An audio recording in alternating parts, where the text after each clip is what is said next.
Props and Locks on Fox 32 Chicago. Presented by Bet Rivers Sportsbook. Good Sunday morning and welcome to Props and Locks. I'm Kaitlin Sharkey. It's week 6 of the NFL season and we are here to break down the best bets and odds of the biggest games of the week, courtesy of Bet Rivers Sportsbook. Joining me every Sunday morning, host of VSin Rush Hour, Danny Burke. And Danny, like always, we begin this week with the Bears. They are visiting the Carolina Panthers. Bears, the 1-point underdog. 5th time this season the Bears have been the underdog despite their 4-1 record. Over under at 44.5. Underdog or not, I like the Bears in this one, Danny. However, with that 1-point spread, do we lean another direction instead of going with the point spread? Oh, Kaitlin, this one's tough here. I mean, this one had the Panthers opening up as a 3-point favorite. So as the week has progressed, like you alluded to, now the Bears are catching one, so they've seen some sharper attention go towards Chicago. And for me, when it comes down to it, this is going to come down to the run game because defensively for the Bears, they rank 17th in DVOA run defense, so they really haven't been able to limit their opponents in that category. Mike Davis has done a spectacular job filling in for Christian McCaffrey. I wouldn't be surprised if he continues his dominance in that spot. And with Montgomery, he could potentially have a field day as well because the Panthers don't do too well against the run defense. So as it's indicated by the point spread, I do think it's going to be neck and neck all the way down. So I'm electing to stay away from the game in that regard. A lean that I would look at potentially is actually the first half team total for the Panthers.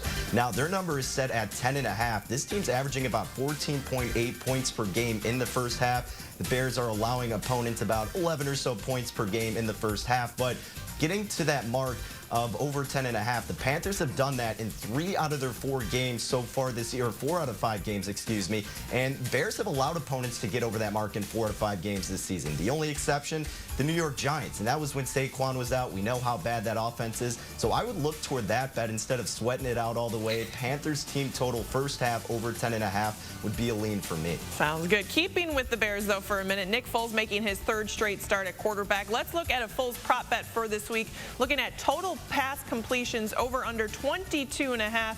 Danny, what do we like about this prop? Kaitlin, I really love this prop. I think this is one of the best bets you can make for this game. So, like you said, Nick Foles' prop for pass completions is 22.5, shaded a little bit to the over. I think you got to look in that direction because if you count just the 2 full games he's played so far, being against the Bucs, against the Colts, he's averaging 28 pass completions, and those are against 2 great defenses.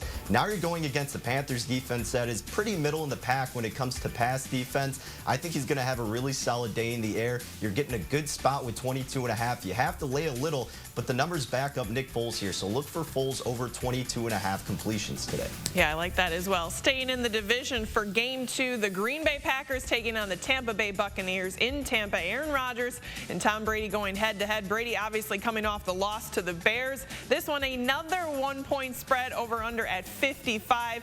Danny, another dangerous spread in my opinion, but the Packers offense has shown they have no problem scoring. I like the over in this one. Your thoughts? Yeah, as do a lot of the bettors because his total opened up at 52, Kaitlin. Now we see it at Bet Rivers at 55. So that's just going to keep bumping up to game time. So if you do like that spot, I suggest you go with it now until it keeps bumping up because, of course, you're going to want to get the better number. With the spread, we saw the Bucs open up anywhere from about a 1.5 to 3-point favorite. That's flipped over, as we see, to Green Bay being a slight favorite in the spot. But look, this is another tough one, in my opinion, too. Kind of like the same feel as the Bears and the Panthers because it's a 1-point spread, right? So obviously the odds are indicating it could go either way. And you look at Tampa Bay, and a lot of people will think recency bias because of what happened against the Bears. But remember, they were pretty banged up in that spot. And Green Bay on the other side, nobody's stopping Aaron Rodgers, let's be honest. And he's going to probably have another great performance today. However, that Bucs defense is very, very solid. Probably the best defense that Green Bay will have gone up against so far this season. But also remember, Davante Adams will be back in the mix for Aaron Rodgers. He's been doing amazing with limited weapons originally, and now he's getting a star receiver back. That will be huge for this team. Once again, an angle I'm looking at is the first half team total for Green Bay. They're at 13.5. It's shaded a little bit to the over, but Green Bay's averaging 18 points per game in the first half so far this season. Bucs have allowed their opponents to go over that spot in 3 out of 5 games this season. And, you know, another great opportunity with one of the best, or rather the best offense in football so far. I'm going to trust Aaron Rodgers and the Packers to have a good first half. I would lean over 13.5 team total points for the Packers in the first half. Now, we've had 2 games that we've kind of looked at with this 1-point spread. When you're looking at your slate of games, Danny, before you're making your bets on a Sunday or even earlier in the week, when you see that one, is that something that you automatically avoid right away and try to figure out another way to get in on the action?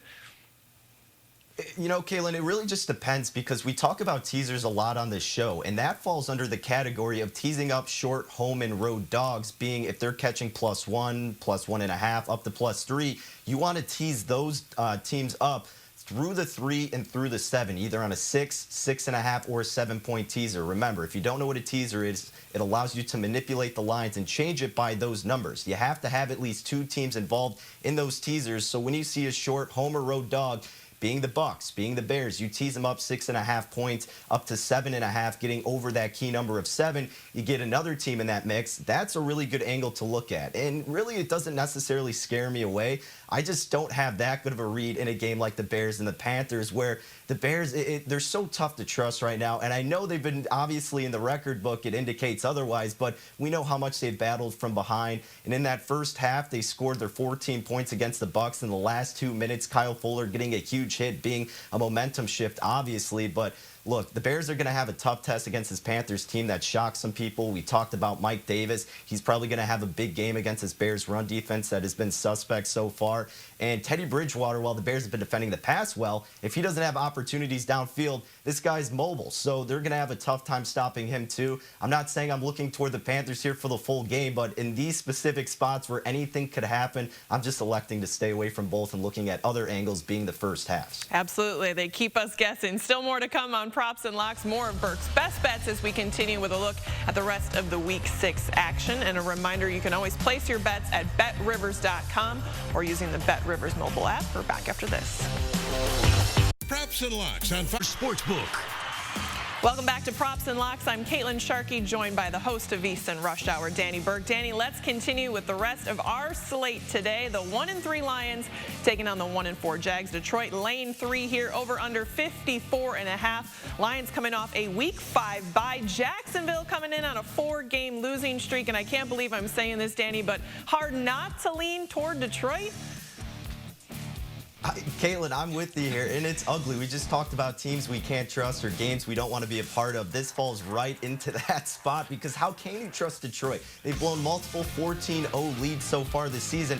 But remember, the Jags are kind of coming back to reality and playing like the team we thought they were going to be going into the season, arguably being one of the teams that was going to tank for Trevor Lawrence, even though we know there's no tanking in the NFL. Nevertheless, the Jags have the 32nd ranked DVOA pass defense. I think this is a breakout game for Matt Stafford. I agree with you. If I have to play it, I'm laying the 3 with Detroit. And the Jags are on their 5th kicker, I believe, and they're bringing in a guy who's never kicked a field goal in a game ever before. So all signs point toward going with Detroit, but be careful. We know they're liable to blowing leads, but I would lean toward Detroit laying 3. Yeah, it's always the Lions. Next up, the winless Falcons and the 1-4 Vikings. Falcons say goodbye to their head coach and GM. Vikings, the 4-point favorite.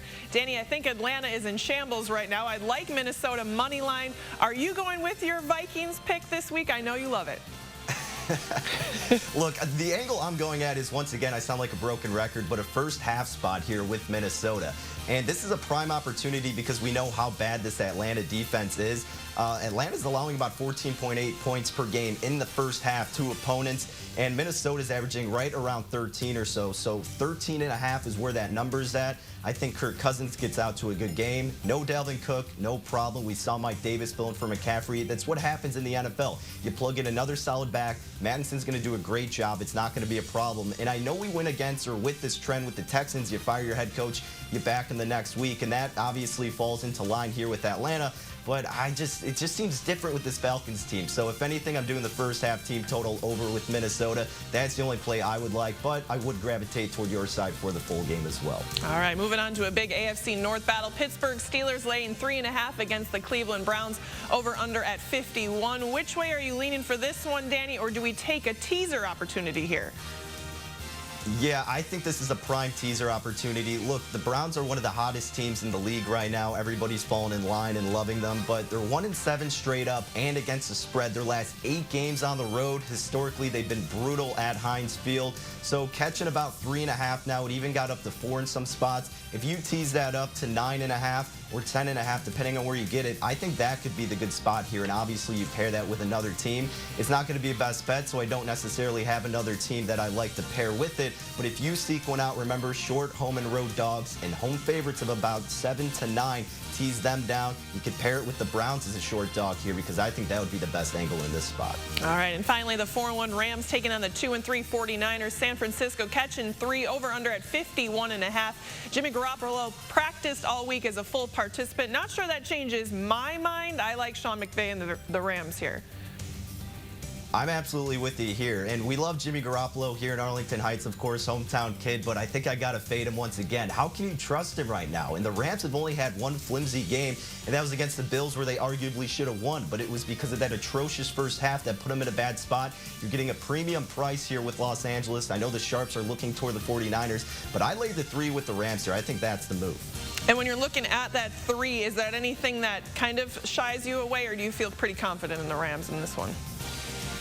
I feel good with that because it was at 3.5, so you have that hook there for a majority of the week, and I was waiting for it to get down to 3, and now that it has, that's when I was waiting to attack, so I laid it at the key number of 3 with the Rams, and if it gets to 3.5, obviously I'm a little bit more bearish when it comes down to that spot, but now that it's at 3, I think that's the best number you're going to get, so I would lay it with the Rams at 3 as of this point. All right, that magic number of 3. Well, thank you, Danny, and thank you for joining us on this week's edition of Props and Locks, brought to you by Bet Rivers Sportsbook, Chicago's hometown sportsbook. Join us every Sunday morning at 10 a.m.